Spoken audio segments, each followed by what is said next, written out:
महोदय। Levante Washington. धन्यवाद महोदय। धन्यवाद माननीय। संभावित कारण सम्मेलन के संबंध में हम सम्मानपूर्वक एक संक्षिप्त स्थगन का अनुरोध कर रहे हैं और हम समझते हैं कि श्री वाशिंगटन को आज व्यक्तिगत रूप से उपस्थित होने के लिए कहा गया था क्योंकि प्रगति रिपोर्ट भेजी गई थी और हम जब भी न्यायालय चाहेगा उस पर बात करने को तैयार हैं। आप आगे बढ़कर उस पर बात क्यों नहीं करते? जैसा कि न्यायालय को पता है, सामुदायिक सुधार विभाग ने एक प्रगति रिपोर्ट भेजी थी। श्री वाशिंगटन ने 1227 और 1230 दोनों में कोकीन के लिए सकारात्मक परीक्षण किया था। उन्होंने पुष्टि के लिए 1227 का नमूना पहले ही प्रयोगशाला में भेज दिया था।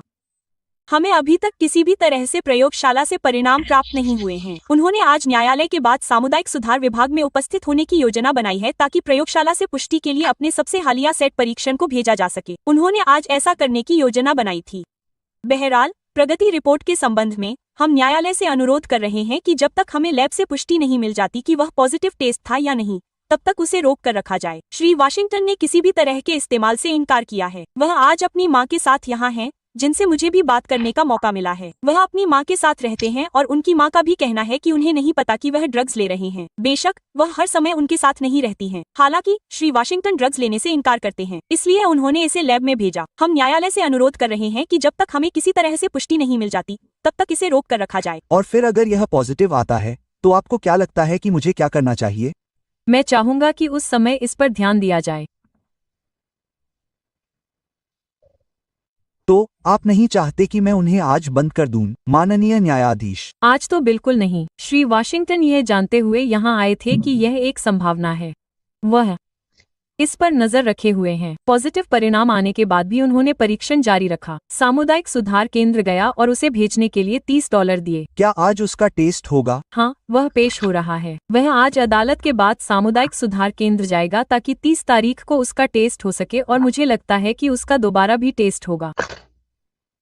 मुझे ऐसा क्यों लग रहा है कि मुझे सच नहीं बताया जा रहा है?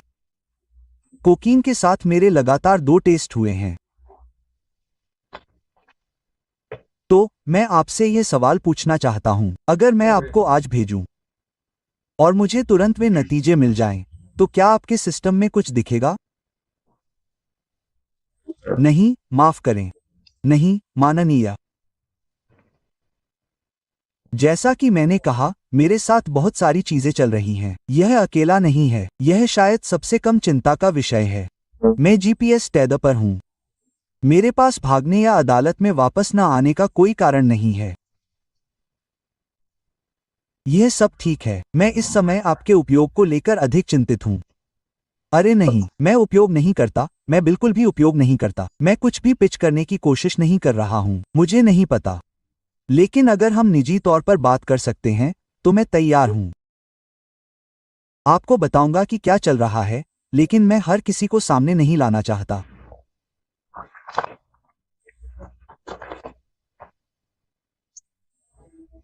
तो क्या आपने वह प्रगति रिपोर्ट पढ़ी? मैंने, हाँ, क्योंकि मुझे बहुत से ऐसे लोग मिल रहे हैं जो एम्बा हैं। हाँ, मैंने प्रगति पढ़ी थी। वे कोकीन का सेवन कर रहे हैं और मुझे यकीन नहीं है कि ऐसा कैसे होता है।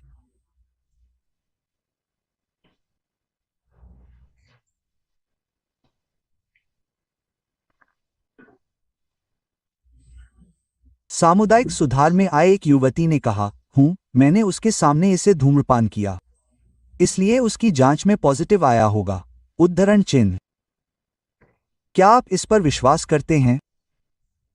हाँ। रुकिए, नहीं, नहीं, क्या आप इस पर विश्वास करते हैं? हाँ, युवा। सच में, यह सच है। आप जानते हैं, आप शायद चुप रहना चाहेंगे क्योंकि मुझे एक चीज पसंद नहीं है जो लोग मुझे सच नहीं बताते हैं।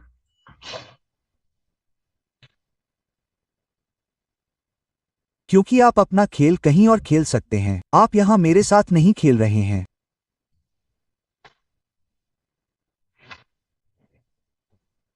परिषद से संपर्क करें।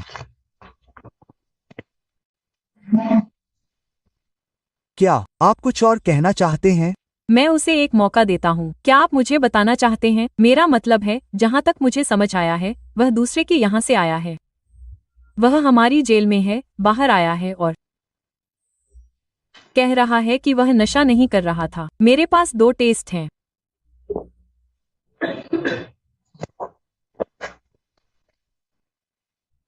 माननीय न्यायाधीश, मैं समझता हूँ। मैं फिर से अनुरोध करना चाहूंगा कि जब तक लैब से पुष्टि नहीं हो जाती, तब तक इस पर रोक लगाई जाए और उस समय इस पर ध्यान दिया जाए। अगर लैब पुष्टि करती है कि यह पॉजिटिव नतीजा है, तो मैं यही कहूंगा। माननीय न्यायाधीश, और मुझे और कुछ नहीं कहना है, लेकिन सिवाय इसके कि श्री वाशिंगटन, मुझे पूरा विश्वास है कि वह अगली अदालती बैठक में शामिल होंगे। मैं उनकी उपस्थिति को लेकर इतना चिंतित नहीं हूँ। मैं उनके नशा करने और फिर मुझसे झूठ बोलने को लेकर चिंतित हूँ।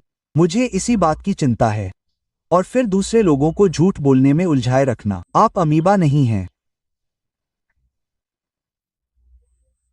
यह आपके शरीर में कम से कम 6 दिनों तक इस तरह नहीं रहेगा।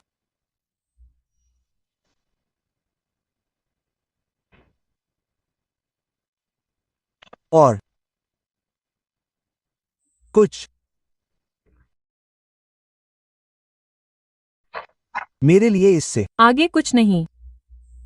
मैं आपकी बात को आगे बढ़ाता हूं और शायद आप जानते हैं, मैं सामान्य परिस्थितियों में इसे 2 हफ्ते के लिए टाल देता, लेकिन मैं इसे 9/2025 तक 1 हफ्ते के लिए टालता हूं।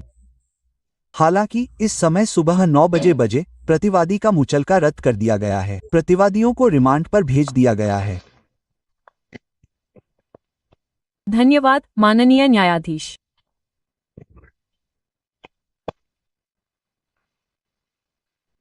What an intense and revealing hearing this turned out to be, now that we've reached the end of the transcript.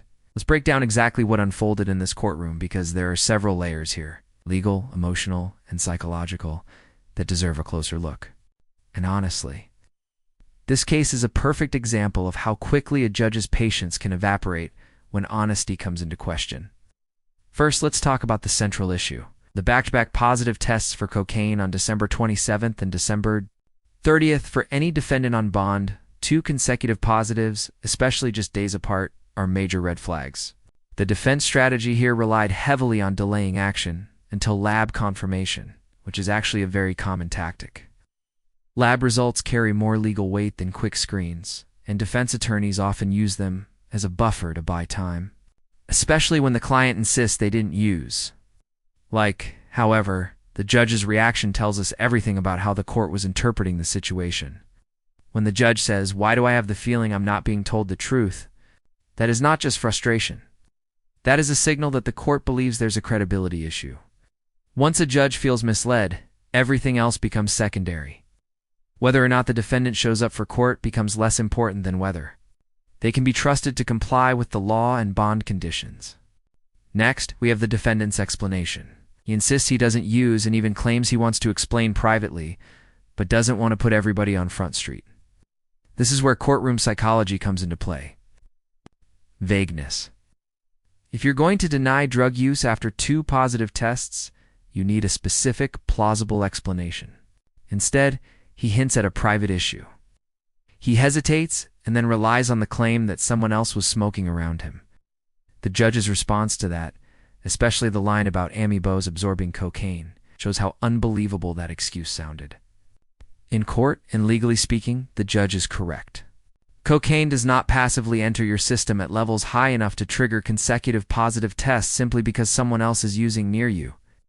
That's not how drug absorption works, and judges know this from thousands of cases. Another major moment was when the defendant said, "This case is probably the least case he's worried about." Judges listen very carefully to tone, attitude, and perceived seriousness. Comments like that can easily sound dismissive, even if not intended that way.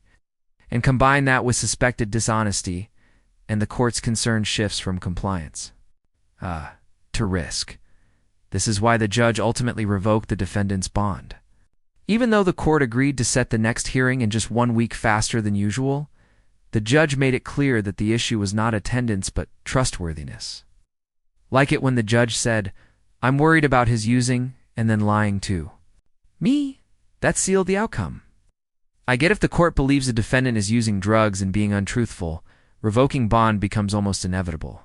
What's interesting from a legal standpoint is how the defense succeeded in one part, getting the adjournment, but still lost the bigger battle, keeping their client out of custody. That's the balance in courtroom strategy. You can win the technical point while losing the emotional one. And in real-world courtrooms, judges respond heavily to honesty and accountability. So what does this case show us? It's that in a courtroom, your credibility is everything. Judges can forgive mistakes, positive tests, missed appointments, if they believe you're being honest. What they don't forgive is deception. And here, the judge clearly felt misled, which is why the consequences were immediate and severe. Now, I want to hear from you. What do you think really happened here? Is this a misunderstanding, or did the judge make the right call? Drop your thoughts in the comments. And if you found this case as shocking as we did, make sure to hit that like button. Share your thoughts in the comments, and don't forget to subscribe for more jaw-dropping courtroom breakdowns.